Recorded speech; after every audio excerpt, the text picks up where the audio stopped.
Shalom अलैकुम, मैं हूं मुख्तार मिमशलो और हम आपको अपनी ख़ास बाइबल क्लास मसाहत तौरात में अगली कहानी के साथ खुश आमदीद कहते हैं।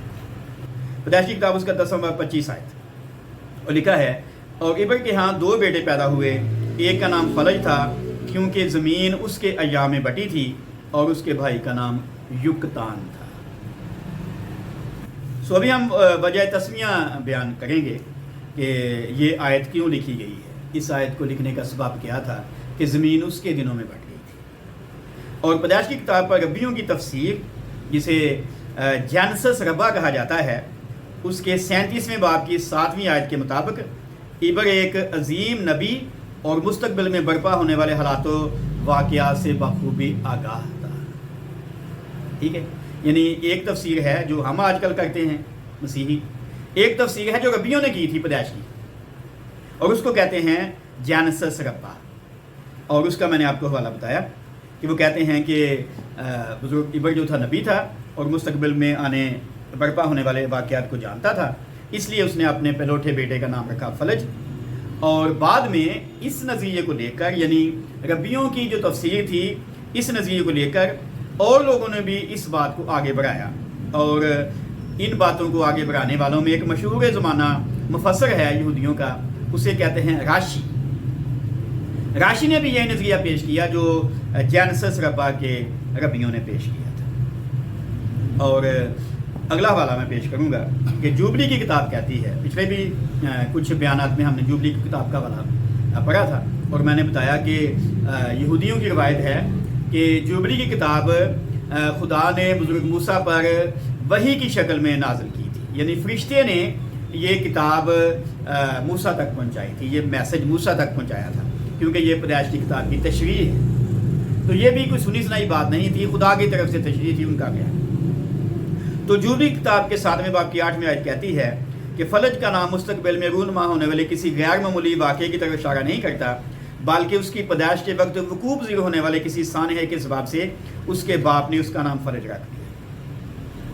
ठीक है, वो कहते बाद में जो वाक़यात होंगे उनकी बात नहीं करता। बेशक उसका बाप तो पहले से कहा था कल क्या होगा, लेकिन उसकी ज़िंदगी, वो कहते हैं जो फलज की ज़िंदगी है या जो बात हो रही है, वो अगले मुस्तकबिल की बात नहीं करती, बल्कि जो कुछ हुआ उसके ज़माने में हो गया। जैसे हमने पैदाइश की किताब में पढ़ा कि ज़मीन उसके दिनों में बटी।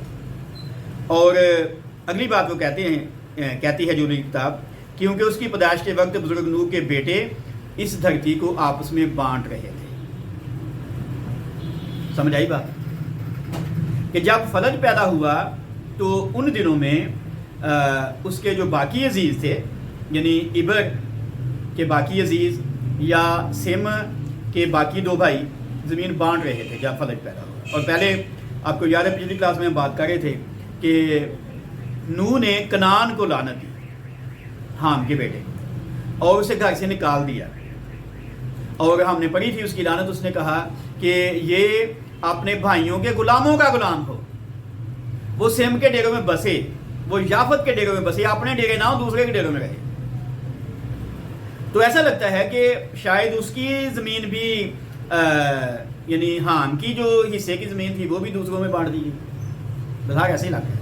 बहरहाल कुछ भी हो, तो जुबली की किताब कहती है कि उस ज़माने में वो आपस में ज़मीन बांट रहे थे।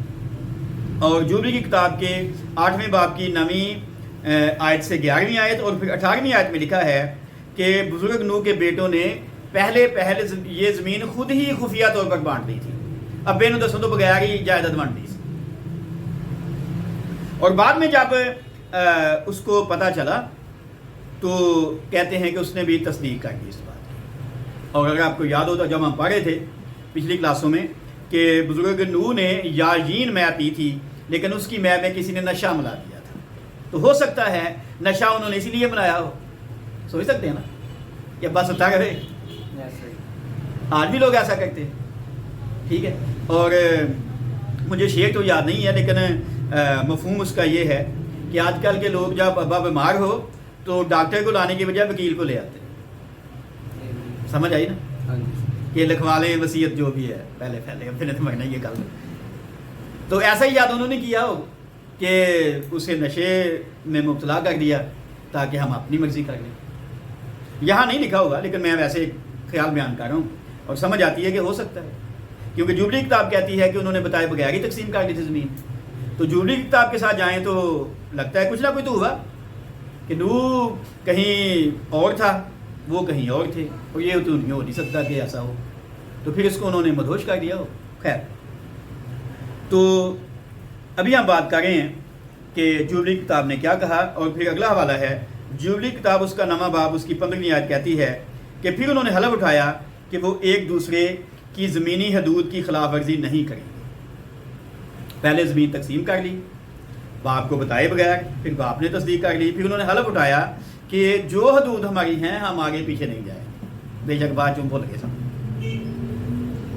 اگر ایسا ہوتا کہ وہ حلف جو اٹھایا گیا تھا اسی پہ رہتے تو کبھی بھی آرین ہماری زمین پہ نہ آتے.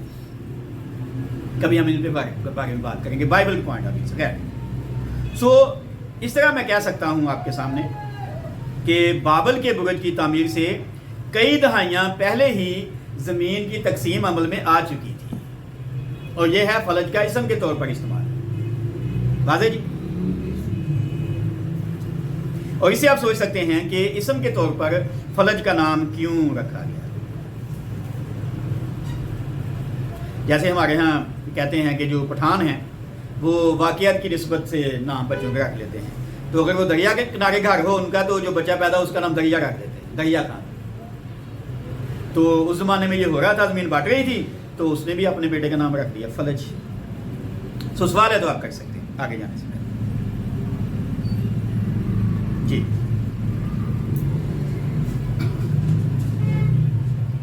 سو اگلی بات ہم کروں گا اس کے ساتھ کہ عالمگیر طوفان کے بعد جب بزرگ نوح نبی اپنے اہل خانہ سمیت کشتی سے باہر آ گئے تو اس واقعے کے 100 سال بعد یعنی 2247 قبل مسیح کے دوران بزرگ ابر کی بیوی ازورات، میں نے روایتوں میں سے نام ڈھونڈا ہے اس کا، فلج کی ماں کا، ازورات نے ارارات کے پہاڑ کے آس پاس اپنے پلوٹھے بیٹے فلج کو جنم دیا. یہ میں تھوڑی سی اور ڈیٹیل دے رہا ہوں فلج کے بارے میں، کیونکہ کشتی سے جب وہ نکلے تھے تو کشتی ٹھہری تھی کوہ ارارات پر. آج کل تو نازا ہے ویسے، یہ تو بیبلیکل پوائنٹ آف ویو سے تو جو آرمینیا کے پہاڑوں میں ہے ارارات، لیکن ترکی والے بھی دعویٰ کرتے ہیں کہ ارارات ہمارے ملک میں ہے. کچھ بھی ہو تو ارارات کے پہاڑوں پر ہی انہوں نے بسیرا شروع کیا تھا طوفان کے بعد. تو وہیں پر اس نے اپنے اس بیٹے کو جنم دیا. اور لیکن روایت ایک اور بات بھی بتاتی ہے کہ جب فلج پیدا ہوا تو اس وقت وہ اور میں رہتے تھے. اور اور میں کون رہتا تھا؟ ابراہم. لیکن دو نام ہیں یہاں بھی، ایک ہے اور ایک ہے سمیر. دو نام روایت میں کہ یا تو وہ میں پیدا ہوا تھا یا وہ سمیر میں پیدا ہوا. لیکن میرے خیال سے وہ ارارات کے پہاڑوں میں جب رہتے تھے وہیں پیدا ہوا تھا. ابھی وہ تقسیم بے شک ہو چکی ہے لیکن وہ وہاں شفٹ نہیں ہوئے جہاں ان کی حصہ داری بنتی.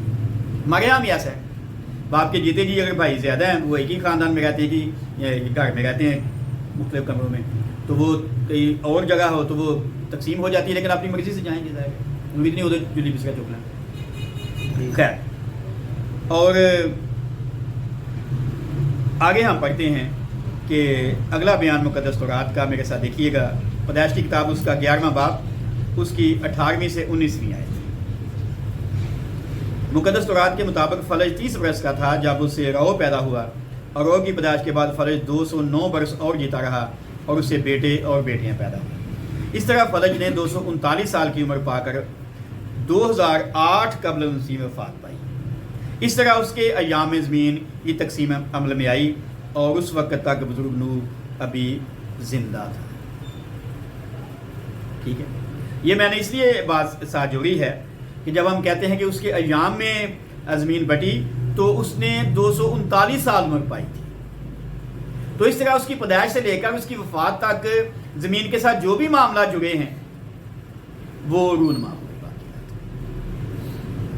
خواہ نوح کے بیٹوں کی آپس میں تقسیم ہو، خواہ بابل کی وجہ سے ہو، کچھ بھی ہو، یہ سارے واقعات اس کی زندگی میں ہی ہو گئے تھے. اور تب تک میں نے ابھی کہا کہ نوح زندہ تھا.